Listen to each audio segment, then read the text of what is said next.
का दूसरा नाम और पाकिस्तान की सरपरस्ती में पलने वाला खूंखार आतंकी जैश-ए-मोहम्मद का सरगना मसूद अजहर। लेकिन आज वही मसूद अजहर जिसके नाम से कभी लोग कांपते थे, खुद डर के साए में कांपता हुआ सुनाई दे रहा है। दरअसल एक ऑडियो क्लिप वायरल हो रही है जिसमें मसूद अजहर अपनी ही जुबान से अपने अतीत की वो कहानी सुना रहा जिसे वो सालों तक छिपाता रहा है। ये कहानी है जम्मू की कोट भलवाल जेल की, जहां आतंक का आका खुद बेबस और लाचार था।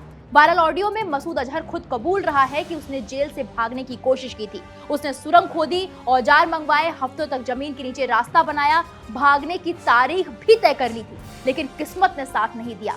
ठीक उसी दिन जेल अधिकारियों को भनक लग गई और मसूद अजहर अपने साथियों समेत पकड़ा गया। उसके बाद जो हुआ वो सुनकर आज भी मसूद अजहर कांप उठता है। वो खुद कह रहा है, पकड़े जाने के बाद अजहर और उसके साथियों के साथ बहुत बुरा सलूक किया गया। जेल में मुझे और मेरे साथियों को बुरी तरह पीटा गया। इतनी बुरी तरह पीटा गया कि पूरा शरीर खून से लथपथ हो गया और शरीर इतना सूज गया कि डबल रोटी की तरह फूल गया। खाना बंद, बाथरूम की इजाजत नहीं, जंजीरों में जकड़ कर रखा गया। एक अधिकारी था जो बहुत सख्त और क्रूर था। पूछताछ के दौरान मुझे जंजीरों में बांधकर लगातार सवाल किए गए। अधिकारी ने औजारों के बारे में बार बार पूछा, ये कहां से आए। इस घटना का डर और मानसिक सदमा आज भी हमारे साथ है। जेल में सख्ती इतनी बढ़ा दी गई कि रोजमर्रा की जिंदगी बहुत मुश्किल हो गई। आज यही आतंकी इन यादों को सुनाते हुए फूट फूट कर रो पड़ा। वायरल ऑडियो में उसने बताया कि जेल अधिकारियों का खौफ आज भी उसे सताता है। इस दौरान अजहर ने शक्ति और जीवित रहने के लिए प्रार्थना भी की। ये वही मसूद अजहर है जो आज पाकिस्तान में बैठकर भारत के खिलाफ जहर उगलता है। लेकिन सच ये है कि आतंक का ये आका आज भी भारतीय जेल के खौफ से डरा हुआ है। अब जरा पीछे चलते हैं। मसूद अजहर का जन्म 10 जुलाई 1968 को पाकिस्तान के बहावलपुर में हुआ। कराची के मदरसे में पढ़ाई, अफगानिस्तान में सोवियत सेना के खिलाफ लड़ाई और फिर आतंक की दुनिया में एंट्री। हरकतुल अंसार के जरिए मसूद अजहर पाकिस्तान की ISI के करीब पहुंचा।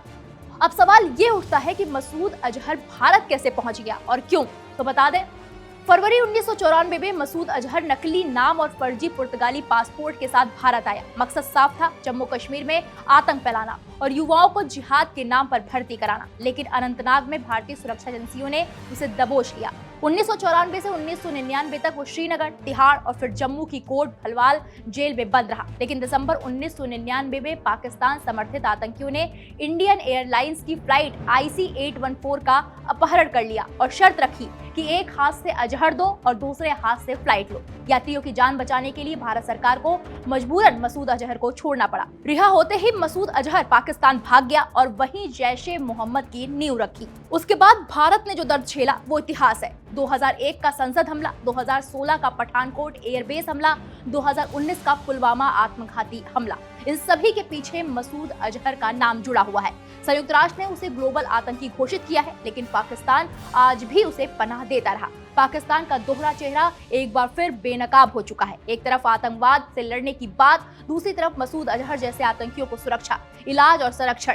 यही वजह है कि दुनिया जानती है कि पाकिस्तान आतंक की फैक्ट्री है। आज मसूद अजहर रो रहा है, डरा हुआ है, अपने पुराने जख्मों को याद करके कांप रहा है। ये आंसू किसी मासूम के नहीं बल्कि हजारों निर्दोष लोगों के खून के हाथ से रंगे आतंकी के हैं। और यही संदेश है, आतंक कितना भी बड़ा हो, कानून और सच्चाई के सामने आखिरकार टूटता जरूर है। इस वायरल ऑडियो पर आपकी क्या राय है, हमें कमेंट बॉक्स में जाकर जरूर बताइए।